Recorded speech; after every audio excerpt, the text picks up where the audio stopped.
Salut à tous. Le marché des transferts est un chaos total en ce moment et Barcelone est en plein dedans. Rodri, Julián Álvarez, Cancelo, nouveau départ, nouvelle cible, tout change d'heure en heure. Alors lâchez un like et entrons directement dans le top 11 des actualités du Barça aujourd'hui. Numéro 11, la Supercoupe d'Espagne se déroulera à Istanbul. Commençons par une information officielle.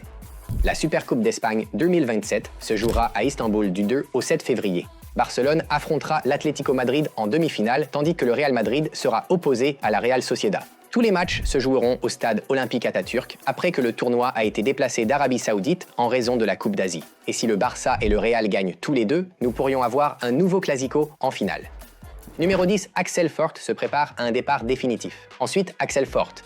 Barcelone penche désormais pour un transfert définitif plutôt qu'un nouveau prêt. Après la saison dernière à Elche, Fort a encore reculé dans la hiérarchie des arrières droits avec Koundé, Eric Garcia, Xavier Estaré et potentiellement Cancelo tous devant lui. Tribuna rapporte un intérêt de l'Inter, de Liverpool, de Fulham et d'Everton. Il y a donc un vrai marché pour le joueur de 20 ans. Le Barça souhaiterait idéalement conserver un certain contrôle pour l'avenir, mais pour l'instant, un départ définitif semble de plus en plus probable. Numéro 9, Flick a enfin son équipe au complet. Désormais, Hansi Flick peut vraiment commencer à préparer la saison. Pour la première fois de cette pré-saison, tous les joueurs de l'équipe première disponible se sont entraînés ensemble. Lamine Yamal, Pedri, Dani Olmo et Pau Cubarsí sont de retour, tandis que Koundé avait déjà rejoint le groupe. La phase finale de la pré-saison commence donc maintenant. Barcelone affronte Bâle le 16 août et à partir de ce moment, Flick peut travailler correctement sur son 11 de départ, sa structure de pressing et ses combinaisons au milieu de terrain. Le marché des transferts est toujours ouvert, mais la véritable pré-saison du Barça commence maintenant. Numéro 8, Barcelone prépare un nouveau contrat pour Marc Bernal. Un autre joueur que Barcelone veut clairement protéger est Marc Bernal. Ses représentants ont été en contact avec Deco et le message du club est clair. Bernal reste. Le Barça se prépare à améliorer son contrat et à le prolonger jusqu'en 2031 avec un meilleur salaire. Et surtout, l'arrivée possible de Rodri ne change rien à ses plans. Barcelone considère toujours Bernal comme un milieu de terrain clé pour l'avenir, et Pedri pourrait même devenir le joueur idéal auprès duquel il pourrait apprendre. Numéro 7, l'option Lautaro Martinez est terminée. Passons maintenant à la situation des attaquants. Pendant quelques jours, Lautaro Martinez a été évoqué comme une alternative à Julián Álvarez. Mais cette piste est désormais écartée. Lautaro est heureux à l'Inter et n'a aucune intention de forcer son départ. Barcelone ne le poursuit pas comme plan B et Fabrizio Romano a d'ailleurs minimisé cette rumeur. De toute façon, l'Inter réclamerait une somme énorme pour son capitaine. Le Barça a donc tourné la page et nous savons désormais qui pourrait le remplacer sur la liste des candidats. Numéro 6, Castello Luqueba est de retour sur le radar de Barcelone. Un autre nom à surveiller car le club s'intéresse sérieusement au défenseur central du RB Leipzig et des contacts auraient déjà été établis pour discuter des conditions d'un accord. Le profil est cohérent. Luqueba est gaucher, rapide, à l'aise dans les grands espaces et bon balle au pied, ce qui est idéal pour la ligne défensive haute de Flick. Le problème, c'est le prix. Il dispose d'une clause libératoire de 80 millions d'euros, ce ne serait donc pas une opération facile. Pour l'instant, Luqueba est une option sérieuse plutôt qu'un transfert avancé. Et puisque nous parlions de la nouvelle saison, Tribuna Fantasy La Liga est de retour et cette saison, je joue aussi. L'idée est simple. Vous construisez votre propre équipe avec de vrais joueurs de la Liga et leur performance réelle détermine le nombre de points que vous obtenez. Soudainement, vous ne regardez plus seulement Barcelone, vous regardez vos joueurs du Barça. Allez-vous dépenser gros pour Lamine Yamal immédiatement ? Allez-vous mettre Pedri au milieu de terrain ? Peut-être pensez-vous que l'un des jeunes du Barça est sur le point d'exploser et vous le prenez avant tout le monde. Ou peut-être préférez-vous bâtir votre équipe autour de joueurs de clubs variés en essayant de gagner sans vous laisser guider par vos émotions. C'est le vrai défi pour les fans du Barça. Rivalisez avec vos amis, prouvez votre expertise de la Liga et tentez de remporter le prix. Rejoignez Tribuna Fantasy La Liga, créez votre équipe et voyons qui finira en tête cette saison. Le lien est dans le commentaire épinglé. Revenons maintenant à Barcelone. Numéro 5, Jules Koundé n'est plus totalement intouchable.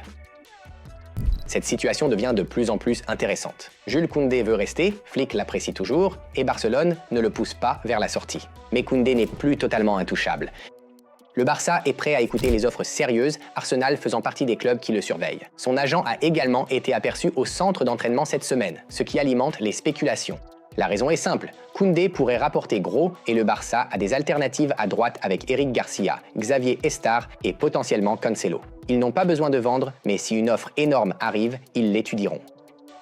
Numéro 4, Frenkie de Jong en a assez. Passons maintenant à l'une des interviews les plus marquantes de la journée. Frenkie de Jong a publiquement répliqué à plusieurs rapports le concernant et Gérard Romero était l'un des journalistes auxquels il s'est adressé directement. Il a nié avoir refusé de jouer contre l'Atlético Madrid et a également rejeté les histoires concernant des problèmes avec Hansi Flick ou le club. Selon Frenkie, sa relation avec Flick est en réalité très bonne. Et désormais, s'il voit des informations à son sujet qu'il juge fausses, il prévoit de répondre publiquement. Les critiques sur ses performances sont une chose, mais les histoires concernant un refus de jouer ou des conflits avec un entraîneur sont des choses qu'il ne souhaite plus ignorer. Troisièmement, nouveau rebondissement pour João Cancelo. Il veut Barcelone, qui le veut aussi. Flick a approuvé le transfert. Alors pourquoi cela prend-il autant de temps ? Côté argent, les premiers rapports suggéraient un accord autour de 10 millions d'euros, mais Al Hilal en réclame désormais 15. Cancelo est de retour à l'entraînement, mais sa préférence reste très claire. Il veut le Barça et Al Hilal est ouvert à la vente. Cela ressemble donc plus à une bataille sur le prix final qu'à un accord qui s'effondre.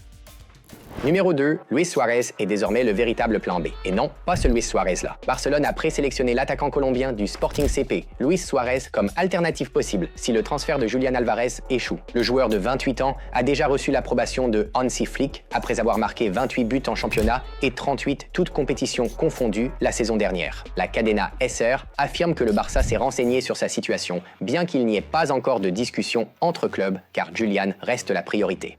Mais si le transfert d'Alvarez échoue, Suarez est désormais l'un des principaux noms à surveiller. Numéro 1, Rodri et Julián Álvarez. Commençons par Rodri. Le FC Barcelone prépare ce qui pourrait être sa troisième et dernière offre, estimée entre 60 et 80 millions d'euros, variables incluses. Le Barça se serait donné environ 48 heures pour tenter de conclure l'affaire, tandis que Manchester City en réclame toujours près de 80 millions. Et ce serait une opération énorme. AS estime qu'en incluant l'indemnité de transfert, les commissions et le salaire de Rodri, le coût total pourrait dépasser les 210 millions d'euros. Mais l'information la plus intéressante est venue d'Ansu Fati. Interrogé sur l'avenir de Rodri, il n'a pas garanti que le joueur resterait. Au lieu de cela, il a déclaré que le marché est ouvert et que tout peut arriver. The Guardian rapporte également que 2 offres du Barça ont déjà été rejetées et qu'une troisième est attendue. Le dossier Rodri est donc toujours bien vivant, et nous entrons peut-être maintenant dans la phase décisive. Avec Julián Álvarez, la direction est très différente. Tribune rapporte qu'il a confié à ses coéquipiers de l'Atlético regretter la manière dont il a géré le feuilleton Barcelone. C'est un changement de ton majeur. Il y a quelques jours, des rapports disaient qu'il était prêt à forcer ce transfert. Maintenant, il a apparemment rassuré le vestiaire sur le fait qu'il reste pleinement engagé envers l'Atlético tant qu'il y est. Cela ne signifie pas que Barcelone est complètement hors course, mais cela suggère que l'idée que Julián force son départ s'estompe. Il a également manqué le déplacement de l'Atlético à Marseille, bien que cela soit lié à son programme physique après son retour tardif de la Coupe du Monde et non au transfert. Donc, en ce moment, les deux situations semblent très différentes. Rodri, une troisième offre arrive, les négociations sont toujours en cours. Julián, l'Atlético reste ferme, le joueur baisse la température et Barcelone prépare un plan B. Et cela nous amène à la grande question. Si Barcelone ne pouvait conclure qu'un seul de ces deux accords, Rodri ou Julián Álvarez, lequel choisiriez-vous ? Dites-le moi dans les commentaires, abonnez-vous et je vous retrouve dans la prochaine vidéo. Visca el Barça, bye bye.